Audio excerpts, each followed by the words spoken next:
नमस्कार, न्यूज़मैन लाइव में आपका स्वागत। मैं नगेंद्र जम्वाल।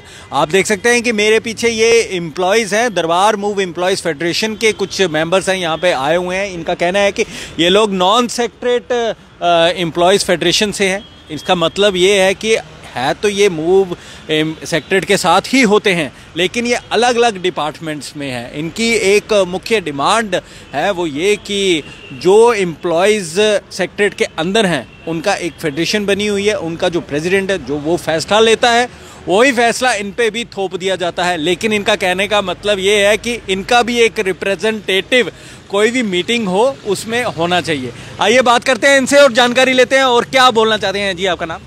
माइसेल्फ ओवैस वानी, स्टेट प्रेसिडेंट है, स्टेट प्रेसिडेंट दरबार move employees federation non secretariat. तो बेसिकली यहाँ पे क्या हुआ है कि यहाँ पे एम्प्लॉयज़ को दो सेक्ट्स में बांटा गया है। दरबार वो ऑर्डर तो एक ही निकलता है, लेकिन एम्प्लॉयज़ को दो सेक्ट्स में बांटा गया है, एक इन सेक्रेटरेट और दूसरा आउटसाइड सेक्रेटरेट। इन सेक्रेटरेट में कौन कौन आते हैं? खाली जीएडी के एम्प्लॉयज, जो कि टोटल उनका नंबर है 1100 के आसपास, ठीक है। और जो आउटसाइड काम कर रहे हैं, डायरेक्टर ऑफिस में काम कर रहे हैं या कोई मतलब स्टेट लेवल का कोई अंदर काम कर रहा है, उनको उनके साथ जोड़ा नहीं जा रहा है, उनको आउटसाइड रखा जा रहा है। तो कहीं पे जैसे कि मतलब हमारे रूल्स हैं, अगर हम हर किसी चीज़ में हमें पहले डिस्क्रिमिनेट किया जाता है। अगर हम एकोमोडेशन का हवाला ले लें उसमें भी हमें डिस्क्रिमिनेट किया जाता है। अगर हम प्रमोशन की बात करें उसमें भी हमें डिस्क्रिमिनेट किया जाता है। अगर हम किसी और अदर मीन्स की बात करें तो उसके मतलब वहाँ पे भी हमें डिस्क्रिमिनेट किया जा रहा है। क्यों? बेसिकली जो है, जो जीएडी के सेक्रेटरेट, मैं नहीं सेक्रेटरेट यूनियन उनको नहीं बोलूँगा, वो that is the only GAD union, वो खाली जीएडी यूनियन लोगों की यूनियन है, 1100 लोग। अगर क्वार्टर के हवाले से आपके कितने टोटल है?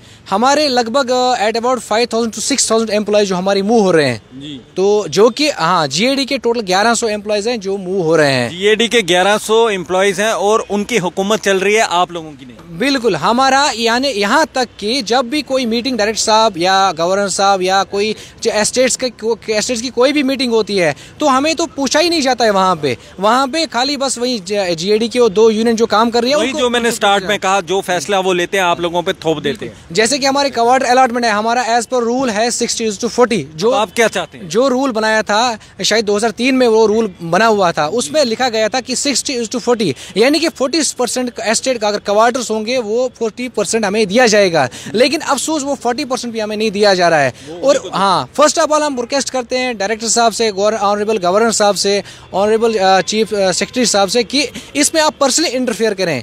आप देखिए मतलब कहाँ पे इनजस्टिस हो रही है। फर्स्ट ऑफ ऑल हम रिक्वेस्ट कर रहे हैं ये 40% हमें दे दिया जाए, क्वार्टर्स अलॉटमेंट में हमें दे दिया जाए।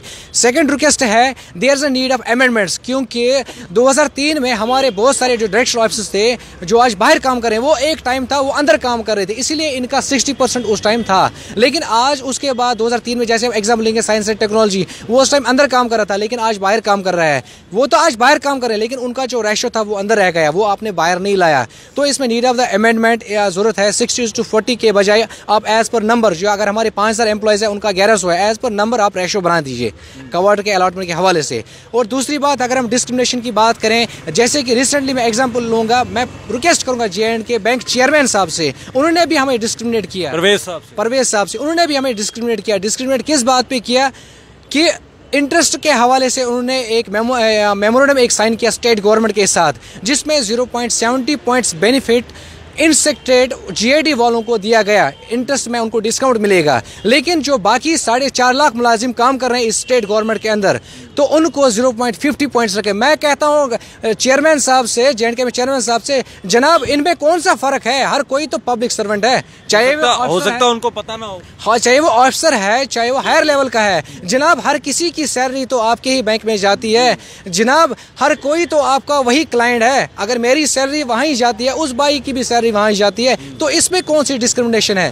तो फर्स्ट ऑफ ऑल ये जे&के बैंक से चेयरमैन साहब से हमारी रिक्वेस्ट है कि सबको इक्वली आप भी ट्रीट करें। इस मेमोरेंडम को ख़त्म किया जाए और सबको एक इक्वल नज़रिए से देखा जाए।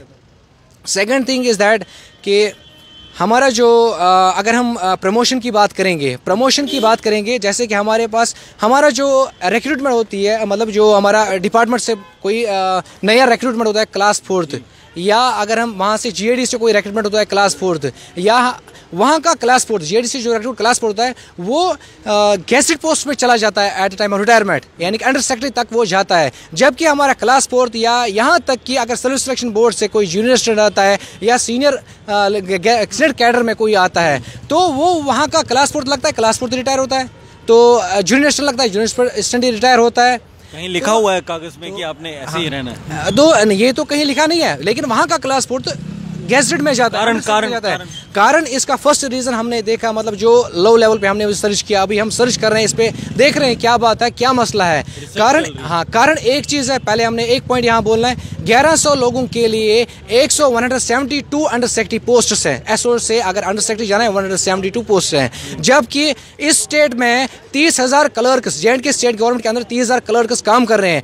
उनके एसओ से अगर अंडर सेक्रेटरी जाना है, उनके लिए टोटल 68 पोस्ट है। एडमिनिस्ट्रेटिव ऑफिसर अगर उनको जाना है, टोटल 68 पोस्ट है। तो ये तो 30,000 लोगों के लिए 68 पोस्ट और 1100 लोगों के लिए 172 पोस्ट, और जो हमारे पास 68 पोस्ट है वहाँ वो भी यही लोग खा जाते हैं, वो अंदर से ही डिप्यूट हो जाते हैं, इन पोस्ट पे बैठ जाते हैं। डिमांड रखते हैं गवर्नर साहब? तो हम डिमांड करते हैं कि इस भेदभाव खत्म करें। कैडराइजेशन, मुझे लग रहा है कि यहाँ पे नीड ऑफ द और है, कैडराइजेशन टोटल खत्म होनी चाहिए, सबको एक नज़र से देखना चाहिए, सबको एक नज़र से देखना चाहिए। ये कहना है इन दरबार मूव एम्प्लॉयज़ का, जो ये नॉन सेक्रेटरीड एम्प्लॉयज़ हैं। जैसे कि मैंने आपको पहले भी बताया कि ये अलग अलग डिपार्टमेंट्स पे कार्य करते हैं। इनका ये कहना है कि जो एम्प्लॉय सेक्रेटरीट के अंदर है उनसे इनको कोई गला शिकवा नहीं है, बस एक ही शिकायत है, वो ये है कि इनका रिप्रेजेंटेटिव भी मीटिंग्स में जाने चाहिए। और एनपीएस क्या चीज़? तो आज हमारी एक स्पेशल मीटिंग हुई यहाँ पे, जिसमें एनपीएस एम्प्लॉयज़ भी हमारे पास आए थे। नॉन पेंशन जो स्कीम, एनपीएस एम्प्लॉयज़ जो हमारी जेएंड के स्टेट गवर्नमेंट के एम्प्लॉयज़ है जो एनपीएस में आते हैं, तो उन्होंने हमें रिक्वेस्ट की थी कि हमें आपके अंडर काम करना है, ऑनेस्टी लीडरशिप के अंडर काम करना है। तो आज हमारी डिस्कशन उनसे हुई, आज उन्होंने अपना एक रिप्रेजेंटेटिव दे दिया यहाँ पे। तो मिस्टर अमीन अहमद वो चुने अभी रिप्रेजेंटेटिव हैं एनपीएस, जो पूरे स्टेट के रिप्रेजेंटेटिव इस टाइम हमने मतलब नॉमिनेट हुए हैं पूरी स्टेट एनपीएस। जो भी मैं रिक्वेस्ट करूँगा, जो भी एनपीएस एम्प्लॉय है जेएंड के स्टेट में, वो मैं रिक्वेस्ट करूँगा वो मिस्टर अमीन साहब से, अमीन साहब जो हमारे हैं एनपीएस, जो एनपीएस के रिप्रेजेंटेटिव हैं, जो पूरी स्टेट के रिप्रेजेंटेटिव हैं, इनसे राब्ता करें ताकि जो आपकी जो लड़ाई है वो टाइम मुकम्मल तक पहुँची। जैसे कि इनका परसों जो सेंट्रल ओल्ड पेंशन में लागू करें, पूरे national level, all India level पर चल रही है, वो ओल्ड पेंशन में लागू हो जाए। दूसरी बात इनकी जो है 10% जो 14% में वो आप दे रहे हैं, सेंट्रल गवर्नमेंट ने अनाउंस किया कि 14% इनको दिया जाए गवर्नमेंट। दरबार मूव एम्प्लॉयज़ को जो है एक और फायदा मिल गया है, क्योंकि एनपीएस स्कीम के जो एम्प्लॉयज़ हैं वो भी इनके साथ जुड़ चुके हैं। जो उनकी मुसीबतें हैं वो ये इकट्ठे मिलके ही लड़ाई लड़ेंगे। फिलहाल न्यूज़ पॉइंट में इतना ही। मुझे यानी नगेंद्र जम्वाल को, कैमरामैन अनिल नागरा के साथ दीजिए इजाज़त। शुक्रिया।